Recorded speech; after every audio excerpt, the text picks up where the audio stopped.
أعوذ بالله من الشيطان الرجيم. بسم الله الرحمن الرحيم. ولو نشاء لطمسنا على أعينهم فاستبقوا الصراط فأنى يبصرون. ولو نشاء لمسخناهم على مكانتهم فما استطاعوا مضيا ولا يرجعون. ومن نعمره ننكسه في الخلق أفلا يعقلون. وما علمناه الشعر وما ينبغي له إن هو إلا ذكر وقرآن مبين. لينذر من كان حيا ويحق القول على الكافرين. صدق الله العظيم.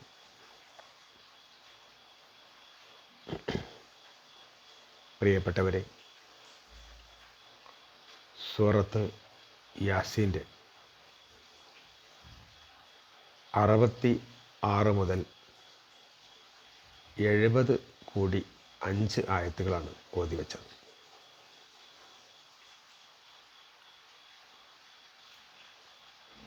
അർത്ഥം ശ്രദ്ധിക്കുക. ബിസ്മില്ലാഹിർ റഹ്മാനിർ റഹീം. ولو نشاء لطمسنا على أعينهم فاستبقوا الصراط فأنى يبصرون. ولو نشاء, നാം ഉദ്ദേശിച്ചിരുന്നെങ്കിൽ, ലത്വമസ്ന അല അയ്യുനിഹിം, നാം അവരുടെ കണ്ണുകളെ അന്ധമാക്കുമായിരുന്നു.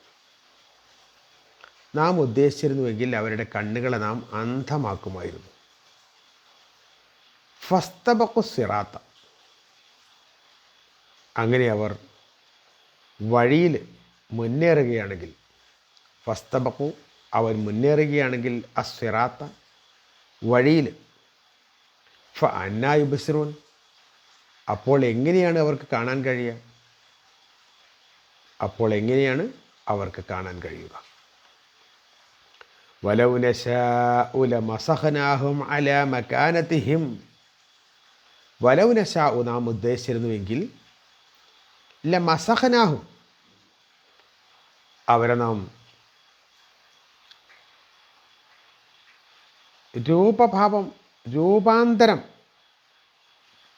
രൂപാന്തരപ്പെടുത്തുമായിരുന്നു. അവരുടെ രൂപം നാം മാറ്റുമായിരുന്നു നമ്മൾ ഉദ്ദേശിച്ചിരുന്നെങ്കിൽ. വലൗ നശാഉ ലമസഖനാഹും അലാ മക്കാനതിഹിം, അലാ മക്കാനതിഹിം, അവർ നിൽക്കുന്ന ആ സ്ഥലത്ത് നിന്ന് തന്നെ, എവിടെയാണോ അവർ നിൽക്കുന്നത് ആ നിൽക്കുന്ന സ്ഥലത്ത് നിന്ന് തന്നെ അവരുടെ രൂപം നമ്മൾ മാറ്റും. ഫമസ്തതാഉ മുളിയൻ, അപ്പോൾ അവർക്ക് മുന്നോട്ടും പോകാൻ കഴിയില്ല, വലാ യർജൂൻ, പിറകോട്ട് മടങ്ങാനും പറ്റില്ല. അപ്പോൾ അവർക്ക് മുന്നോട്ടും പോകാൻ പറ്റില്ല, വന്ന സ്ഥലത്തേക്ക് തിരിച്ചു പോകാനും സാധ്യമല്ല. വമൻ നുഅമ്മിർഹു, ഇനി നാം വല്ലവരെയും ദീർഘായുസ്സിലേക്ക് പിന്തിക്കുകയാണെങ്കിൽ, നാം ഒരുപാട് കാലത്തെ ആയുസ് ഒരാൾക്ക് കൊടുക്കുകയാണെങ്കിൽ, അമ്മറ നുഅമ്മിറു, വമൻ നുഅമ്മിർഹു, നാം ആർക്കെങ്കിലും ദീർഘായുസ് കൊടുക്കുകയാണെങ്കിൽ, നുനക്കിസുഹു ഫിൽ ഖൽഖ്, അവരുടെ പ്രകൃതിയിൽ തന്നെ, അവരുടെ സൃഷ്ടിപ്പിൽ തന്നെ നാം മാറ്റം വരുത്തും. നുനക്കിസുഹു ഫിൽ ഖൽഖ്, അവരുടെ പ്രകൃതിയിൽ തന്നെ നാം വിപരീതമായ രൂപത്തിലേക്കാക്കി മാറ്റും. അഫലാ യഅഖിലൂൻ, അവർ ചിന്തിക്കുന്നില്ലേ? അവർക്കിത് മനസ്സിലാകുന്നില്ലേ? വമാ അല്ലംനാഹു ശിഅറ, നാം അദ്ദേഹത്തിന് പാട്ട് പഠിപ്പിച്ചിട്ടില്ല, കവിത പഠിപ്പിച്ചിട്ടില്ല. വമാ യംബഗി ലഹു, അത് അദ്ദേഹത്തിന് ഭൂഷണവുമല്ല, യോജിച്ചതുമല്ല. ഇൻ ഹുവ ഇല്ലാ ദിക്റുൻ, ഇതൊരു ഉത്ബോധനമല്ലാതെ മറ്റൊന്നുമല്ല, അഥവാ ഇതൊരു ഉത്ബോധനം മാത്രമാണ്. വ ഖുർആനും മുബീൻ, വ്യക്തമായ ഖുർആനുമാണ്. വ്യക്തമായ ഖുർആനും ഉത്ബോധനവും മാത്രമാണ് ഇത്.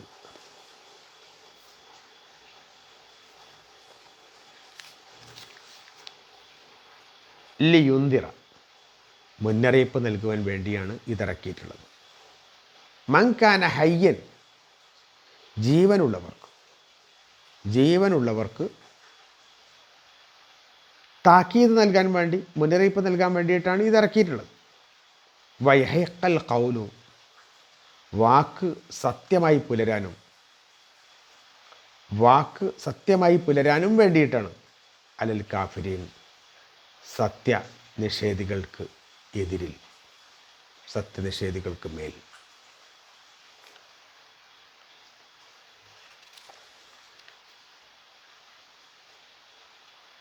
ഇവിടെ കഴിഞ്ഞ ആയത്തിൽ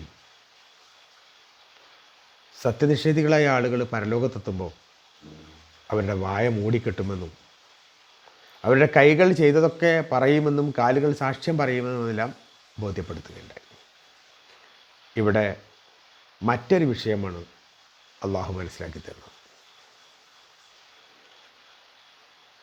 അള്ളാഹു ഉദ്ദേശിച്ചിരുന്നുവെങ്കിൽ അവരുടെ കണ്ണുകളെ ഇരുട്ടിലാക്കാമായിരുന്നു. അവരുടെ കണ്ണ് ഇരുട്ടാക്കുക. ഫസ്തബഖു സിറാത്ത, എന്നിട്ട് അവർ വഴിയിലേക്ക് മുന്നേറിക്കൊണ്ടിരിക്കുമ്പോൾ പന്നായി ബിസുറിന് എങ്ങനെ അവർക്ക് കാണാൻ പറ്റുക? രണ്ട് രൂപത്തിൽ ഇതിനെ വിശദീകരിക്കാൻ പറ്റും. ഒന്ന്,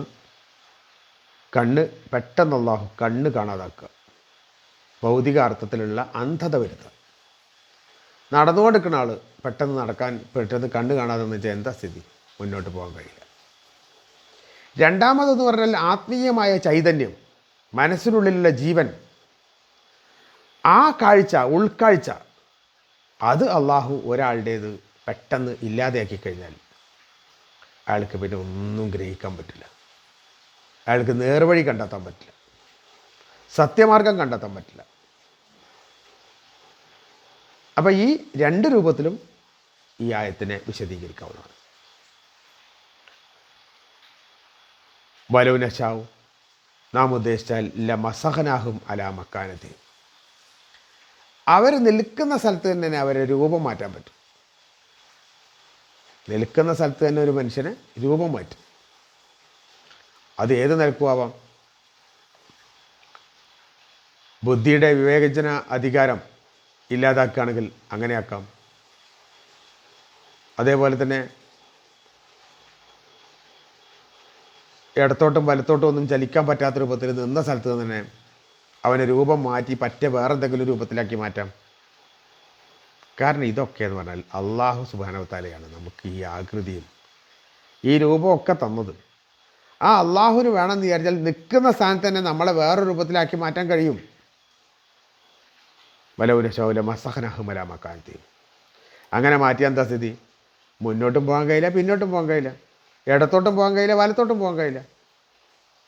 അവരുടെ മുന്നേറ്റം മൊത്തം നിർത്താൻ അള്ളാഹുവിന് വളരെ ചെറിയ ഒരു സമയം അതുപോലും വേണ്ടെന്നാണ്.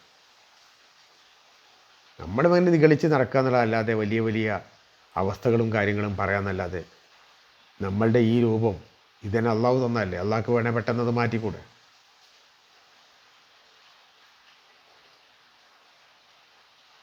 മറ്റൊന്ന് പ്രവാചകൻ സല്ലല്ലാഹു അലൈഹി വസല്ലമയുടെ റിസാലത്തുമായി ബന്ധപ്പെട്ടതാണ്.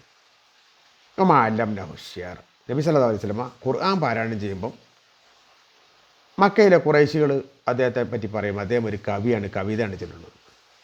പക്ഷേ അറബി ഭാഷയിൽ നിപുണരായ ആൾക്കാർക്കറിയാം ഈ വിശുദ്ധ ഖുർആനിൽ പല പ്രാവശ്യങ്ങളിൽ പല സ്ഥലങ്ങളിലായിട്ട് ചോദിച്ചിട്ടുണ്ട്, ഈ ഖുർആൻ വെല്ലുവിളിച്ചിട്ടുണ്ട് ആളുകൾ. ഇതങ്ങനെ എന്തെങ്കിലും ആണെന്ന് തെളിയിക്കാൻ നിങ്ങൾക്ക് സാധിക്കുമോ എന്ന് ചോദിച്ചിട്ടുണ്ട്. കവിത എന്ന് പറയുന്നതിന് അന്ത്യാക്ഷരം അതേപോലെ തന്നെ ആദ്യാക്ഷരമൊക്കെ ഒപ്പിക്കുന്ന ഒരു പരിപാടിയുണ്ട്. സാധാരണഗതിയിൽ അർത്ഥത്തെക്കാൾ കൂടുതൽ ഈ കവിതയിൽ ശ്രദ്ധിക്കാറുള്ളത് അത് ഈണത്തിൽ പാടാൻ സാധിക്കുക എന്നുള്ളതാണ്. പല അറബി ആൾക്കാരും പാടി നോക്കിയിട്ടുണ്ട് ഖുർആൻ. ലൻ തനാലുൽ ബിർറ ഹത്താ തുൻഫിഖൂ, പാടി നോക്കിയിട്ടുണ്ട്. പക്ഷേ അവിടെ നിന്ന് അങ്ങോട്ടുള്ളത് അതിന് യോജിച്ച വരിയായിട്ട് ഖുർആനിൽ ഒരു സ്ഥലത്തും കാണാൻ കഴിയില്ല. രണ്ട് വരികൾ കൂടിയിട്ടാണല്ലോ കവിത ചൊല്ലുക. രണ്ടാമത്തെ വരി ഒരിക്കലും ഒന്ന് ചൊല്ലിയതുപോലെ മറ്റേ ഭാഗം ചൊല്ലാൻ വിശുദ്ധ ഖുർആൻ മൊത്തം ഓതി നോക്കിയാലും കഴിയില്ല. അതിന് ആശയത്തിനല്ല കവിതയിൽ പ്രാധാന്യമുള്ളത്, അതിൻ്റെ ഘടനക്കാണ്. നീ ഈണത്തിൽ വൃത്തിയായി അത് പാടുക എന്നുള്ളത് മാത്രമാണ് അത് കഴിഞ്ഞതിന് ശേഷമാണ് ആശയത്തിലേക്ക് കിടക്കുക. വിശുദ്ധ ഖുർആൻ എന്ന് പറയുന്നത് ആശയത്തിനാണ് പ്രാധാന്യം. അതിൽ ചിലതൊക്കെ അന്ത്യാക്ഷരമൊക്കെ യോജിച്ചുകൊണ്ട് വരുന്നതുണ്ടാവും. വൽ ഫജർ വലയാലിൻ അഷർ വശഫഇ വൽ വത്തർ വല്ലൈലി ഇദാ യസർ, അവിടെയൊക്കെ റാ റാ റാ എന്നിങ്ങനെ യോജിച്ച് വന്നിട്ടുണ്ടാവും. പക്ഷേ അതേസമയം പദ്യം ചൊല്ലുന്നത് പോലെ ചൊല്ലാൻ അതിന് പറ്റില്ല എന്നർത്ഥം. അങ്ങനെ തന്നെയാണ് അള്ളാഹു അത് ചെയ്തത്. പിന്നെ അള്ളാഹു പറയുന്നത് അദ്ദേഹത്തിന് അത് ഭൂഷണമല്ല. പാട്ടും പാടി നടക്കുന്നതിൽ റസൂലിനെ സംബന്ധിച്ചിടത്തോളം അത് അതിൻ്റേതായ ഒരു ഇതിലല്ല. റസൂൽ അങ്ങനെ ചെയ്യേണ്ട ഒരാളല്ല. ഈ റസൂൽ കൊണ്ടുവന്നത് എന്ന് പറഞ്ഞാൽ വിശുദ്ധമായ ഗ്രന്ഥമാണ്, വളരെ കൃത്യമായ ഗ്രന്ഥമാണ്, ഉത്ബോധനവുമാണ്. മനുഷ്യന് നേർവഴി കണ്ടെത്താനുള്ള മാർഗം അത് മനസ്സിലാക്കി കൊടുക്കുക എന്നുള്ളതാണ് റസൂലിൻ്റെ ദൗത്യം. അത് അദ്ദേഹം നിർവഹിക്കുന്നു എന്ന് മാത്രമേ ഉള്ളൂ. അതാണ് അദ്ദേഹത്തിൻ്റെ പണി. എന്നിട്ട് എന്തിനാണ് ലി ഉന്തിറ മൻകാന ഹയ്യൻ, ജീവിച്ചിരിക്കുന്ന ആളുകൾക്ക് മുന്നറിയിപ്പ് നൽകാൻ വേണ്ടി. മരിച്ചതിന് ശേഷമല്ല, ജീവിച്ചിരിക്കുന്ന ആളുകളെ സംബന്ധിച്ചിടത്തോളം അവർക്ക് മുന്നറിയിപ്പ് നൽകുക. ഇതും രണ്ട് രൂപത്തിൽ വ്യാഖ്യാനിക്കപ്പെട്ടിട്ടുണ്ട്.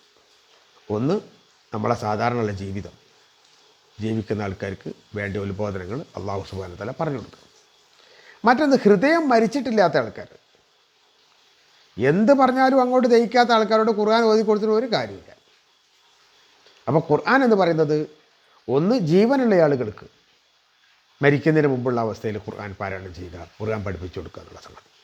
മറ്റൊന്ന്, ആന്തരാവയവങ്ങൾ അല്ലെങ്കിൽ ഉൾക്കാഴ്ച പോലുള്ള സംഗതികൾ മനസ്സിലാക്കാനുള്ള ഗ്രാഹ്യത അത് നഷ്ടപ്പെടുന്നതിന് മുമ്പാണ് ഈ ഖുർആൻ പ്രയോജനപ്പെടുക. തീരെ ഒന്നും ചിന്തിക്കാൻ പറ്റാത്ത രൂപത്തിലേക്ക് പറ്റെ അതൊരടഞ്ഞ അധ്യായം മാറിയ ആളെ സംബന്ധിച്ചിടത്തോളം ഒന്നും പറഞ്ഞിട്ട് അങ്ങോട്ട് കാര്യമുണ്ടാവില്ല.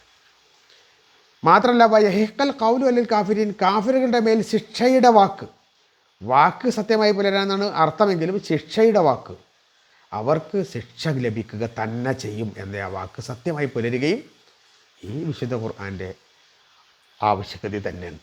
ഒരു കൂട്ടർ ഇന്നും വിഷമാവസ്ഥയിൽ ത്യാഗം സഹിച്ചുകൊണ്ട് അങ്ങനെ പോവുക, മറ്റൊരു കൂട്ടർ വളരെ നിഗളിപ്പും കാര്യങ്ങളുമായിട്ട് അങ്ങനെ അങ്ങോട്ട് പോവുകയും ചെയ്യാം. ആ ആളുകൾക്ക് അവരാ പോയതിനുള്ള ഒരു പ്രായശ്ചിത്തം, അതിനുള്ള ഒരു നഷ്ടം, അതിനുള്ളൊരു ശിക്ഷ അവർക്ക് കിട്ടിയേ പറ്റൂ. അതാണ് ശിക്ഷയുടെ വാക്ക് സത്യമായി പുലരുക എന്ന് പറഞ്ഞത്. അതവർക്ക് കിട്ടണം. അപ്പോൾ ആ ശിക്ഷയുടെ വാക്ക് സത്യമായി പുലരുന്നു. അതേസമയം ഹൃദയം മരിച്ചിട്ടില്ലാത്ത ആളുകൾക്ക് നന്നാവാനുള്ള വഴിയും കൂടിയാണ്. അവർക്ക് ഏത് സമയത്തും നന്നാവാൻ പറ്റും. 80 വയസ്സായ ആൾക്കാർ പോലും ദീനുൽ ഇസ്ലാമിനെ മനസ്സിലാക്കി ദീനിലേക്ക് വരുന്നുണ്ടല്ലോ. അപ്പോൾ ആ അവസ്ഥ രണ്ടിനും കൂടി പറ്റിയതാണ് എന്നാണ്. ചിന്തിക്കാൻ പറ്റുന്ന ആളുകൾ ചിന്തിക്കുകയും മനസ്സിലാക്കുകയും ഈ ദൈവികമായ മാർഗം കണ്ടെത്തുകയും അതിൻ്റെ പിന്നിൽ അണിനിരക്കുകയും ചെയ്തുകൊണ്ട് റബ്ബ് സുബ്ഹാനഹു വ തആലയെ വാഴ്ത്തിക്കൊണ്ട് മുന്നോട്ട് പോവുക. റബ്ബ് നമ്മളെല്ലാം സഹായിക്കട്ടെ. വ ആഖിറു ദഅവാനാ അൽഹംദുലില്ലാഹി റബ്ബിൽ ആലമീൻ. അസ്സലാമു അലൈക്കും വറഹ്മത്തുള്ളാഹി വബറകാതുഹു.